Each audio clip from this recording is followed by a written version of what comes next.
Hi there, welcome to another day of Word for One, where I share God's words with us, hoping that it blesses and transforms the life of at least one person. So today, coincidentally, our topic is going to be based on one.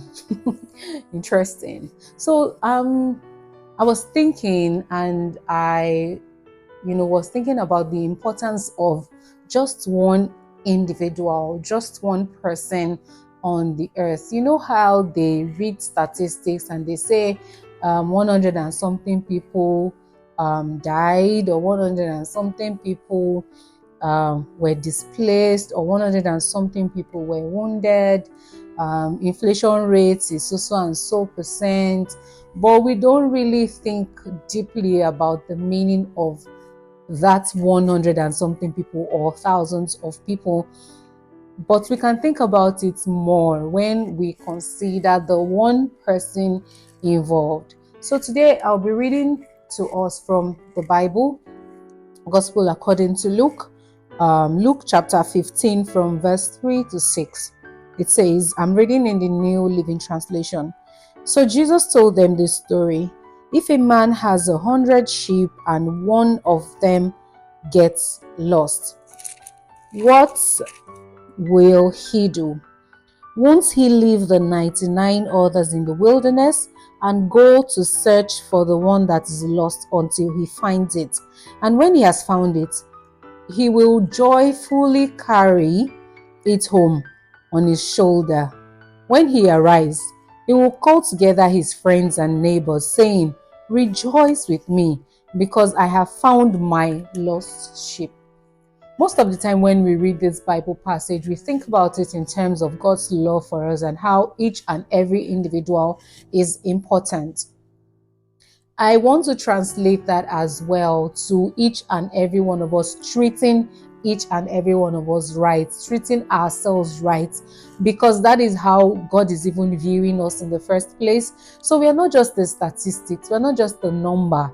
So before you go on social media to bash somebody or talk badly about somebody or to comment on somebody's post harshly, or before you insult that person down the street or somebody by your side, before you try to ruin somebody with your words or your actions, think about that person not just as a statistic, but as an individual who has a family, probably has children who are looking up to them or counting on them, who has wife, who is a husband, who is a father, who is a sister, who is a child of somebody, who is a friend to somebody.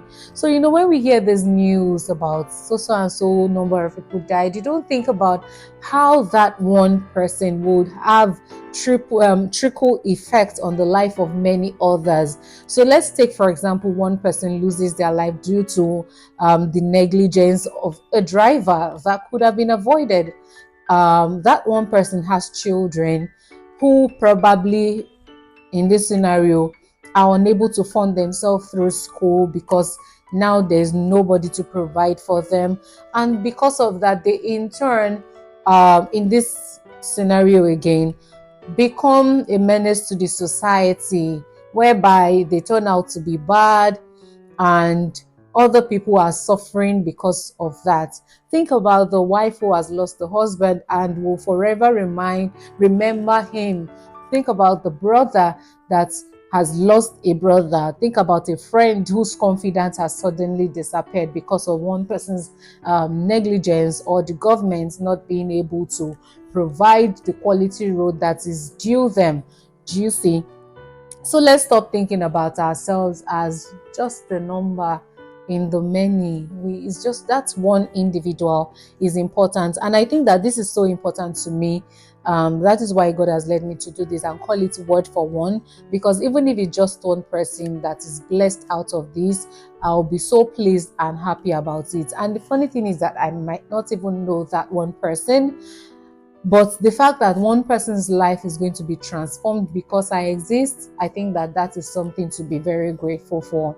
And this reminds me also of the story of where Jesus fed the 5,000. Out of the 5,000 people that were present, it was just one boy one small boy that was able to provide the bread and the fishes. Imagine that boy was not present. All those people would have gone hungry, and this miracle that we now talk about today probably would not have been able to happen. Or imagine he kept that food to himself, not giving it up for God to be able to bless it and multiply it for the benefit of other people. You see my point? So that one person is also very important. So let's try as much as possible to treat each other right. I hope this blesses somebody as much as it has blessed me. Thank you so very much, and see you in the next one.